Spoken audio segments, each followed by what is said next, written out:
Ghatkopar railway स्टेशनमध्ये local train पकडण्याच्या नादात मोनिका मोरे या 16 वर्षीय मुलीनं आपले दोनही हात गमावल्यानं तिला मोठा मानसिक धक्का बसलाय। सध्या तिच्यावर केईएम हॉस्पिटलमध्ये उपचार सुरू आहेत। मोनिका मोरे ही कॉलेज विद्यार्थिनी उत्कृष्ट डान्सर होती, मात्र अपघातात तिचे दोनही हात गेल्यानं आता ती डान्स करू शकणार नाहीये। सुंदर अक्षर ही मोनिकाची कॉलेजमधली दुसरी ओळख, मात्र आता हातच गमावल्यामुळे मोनिकाला मोठा मानसिक धक्का बसलाय। कुर्ल्याच्या नेहरू नगर भागात राहणारी मोनिका शनिवारी दुपारी घाटकोपर रेल्वे स्टेशनमध्ये लोकल पकडताना हात घसरून खाली पडली। ऐकूयात नेमकं काय घडलं त्यावेळी, हे प्रत्यक्ष मोनिकाकडूनच।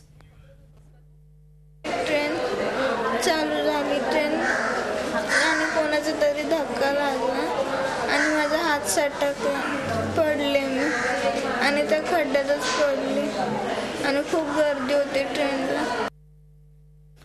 काय सांगितलं मोनिकानं आपण पाहिलं, गॅप जी प्लॅटफॉर्म आणि लोकल यामध्ये होती तिथे ती पडली। मोनिकाला दोनही हात गमवावे लागणं आणि त्यामुळे तिला बसलेला मानसिक धक्का, यामुळे तिचे कुटुंबीय प्रचंड तणावाखाली आहेत। तिच्या वडिलांची बातचीत केली आमचे प्रतिनिधी कृष्णकांत पाटील यांनी।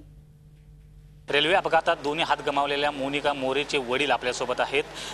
सर, तुम्ही या ठिकाणी आणल्यानंतर प्रशासनाकडून तुम्हाला कशा प्रकारे मदत झाली आणि रेल्वे प्रशासनाचे कोणी अधिकारी या ठिकाणी आले होते का?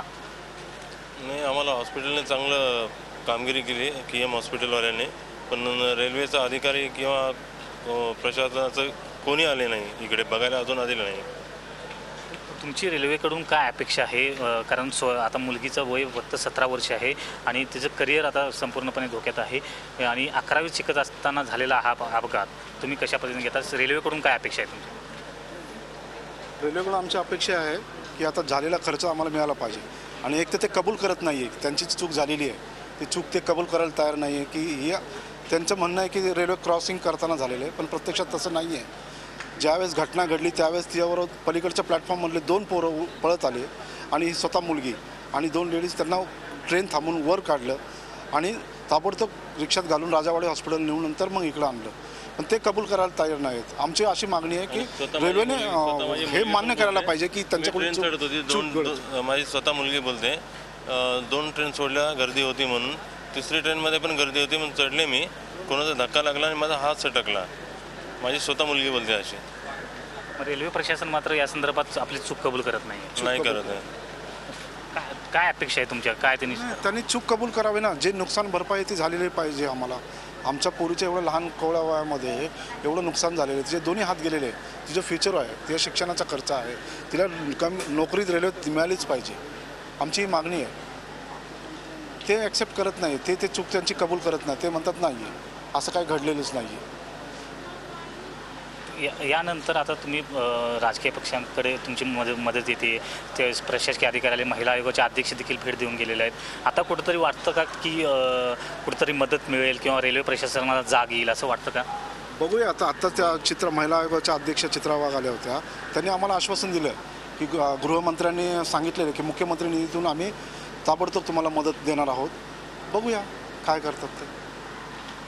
मोनिका मोरे आता करिअर जरी धोक्यात असलं तरी काहीतरी मदत रेल्वे प्रशासनाकडून मिळणं अपेक्षित आहे, जेणेकरून तिचं जे भवितव्य आहे ते चांगल्या रीतीनं पार पडेल। व्हिडिओ जर्नलिस्ट अमित पवारसह कृष्णात पाटील, झी मीडिया, मुंबई। दरम्यान मोनिकाच्या अपघाताला रेल्वे प्रशासनच जबाबदार आहेत, मोनिकाची जबाबदारी त्यामुळे रेल्वेनेच घ्यावी अशी मागणी तिच्या कुटुंबियांनी आणि सामाजिक कार्यकर्ता मेधा सोमय्या यांनी केली आहे। दरम्यान काल भाजपचे नेते किरीट सोमय्या यांनी कांजूरमार्ग आणि घाटकोपर रेल्वे स्थानकावर मोर्चा काढत तिथल्या प्लॅटफॉर्म आणि लोकलच्या अंतराची पाहणी केली। यावेळी प्लॅटफॉर्मवरील अस्वच्छता, खड्डे, उंची आणि त्यामुळे होणारे अपघात या सर्व गोष्टी स्पष्ट झाल्या। लेटेस्ट ॲक्सिडेंट झालेला आहे मोनाली शिंदेचा, हा थोडासा रेल्वेच्या गैरसोयीमुळेच झालेला आहे असं म्हणायला हरकत नाही, कारण आम्ही नेहमी मीटिंगमध्ये प्लॅटफॉर्मची हाईट वाढवावी, लेवलिंग करावी, खड्डे बुजवावेत हे रेल्वेच्या निदर्शनात आणतो, परंतु रेल्वेचे जे इंजिनिअरिंग डिपार्टमेंट आहेत, IW डिपार्टमेंट आहेत, ती इतकेसे म्हणावं इतकेसे लक्ष देत नाहीत. 40 वर्ष प्रवास केलेला आहे आणि मी रेल्वे प्रवासी संघटनेचं काम करते.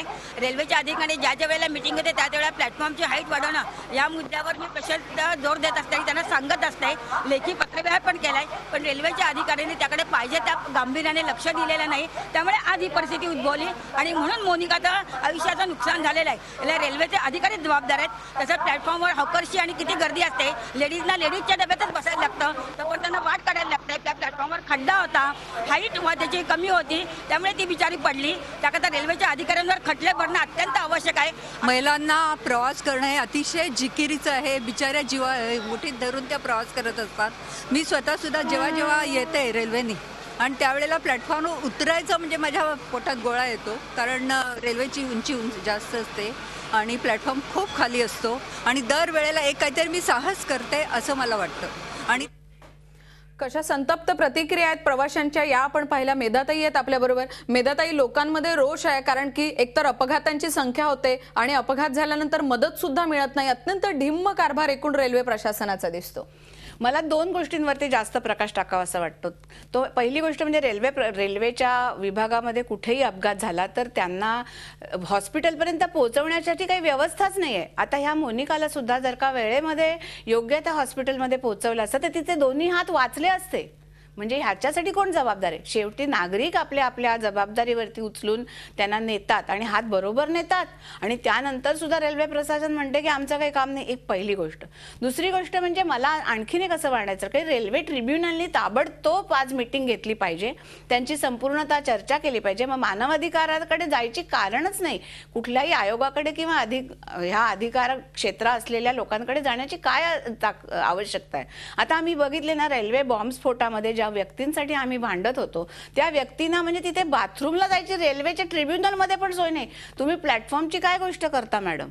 म्हणजे अशी भयंकर परिस्थिती वर्षानुवर्षे लागून जातात मदत मिळायला आणि त्यामुळे रेल्वेच्या या ढिम्म कारभाराला लोक वैतागलेले आहेत. अनेक प्लॅटफॉर्म्समध्ये प्लॅटफॉर्म आणि लोकल मधलं अंतर हे जास्त आहे. या सगळ्याला या निमित्तानं आवाज फुटलेला आहे. मदत तर मिळायला हवी तिला, पण ती तातडीनं मिळायला हवी. ट्रिब्युनलमध्ये प्रकरणं जातात आणि वर्षानुवर्ष ही या केसेस प्रलंबित राहतात. त्यामुळे मोनिकाच्या प्रश्नात महिला संघटना पुढे सरसावलेल्या आहेत आणि लवकरात लवकर मोनिकाला मदत मिळावी हीच आशा आता या निमित्तानं व्यक्त होते. यानंतर आता वेळ झाली एका ब्रेकची. पहा फक्त झी 24 तास. झी 24 तास, एक पाऊल पुढे.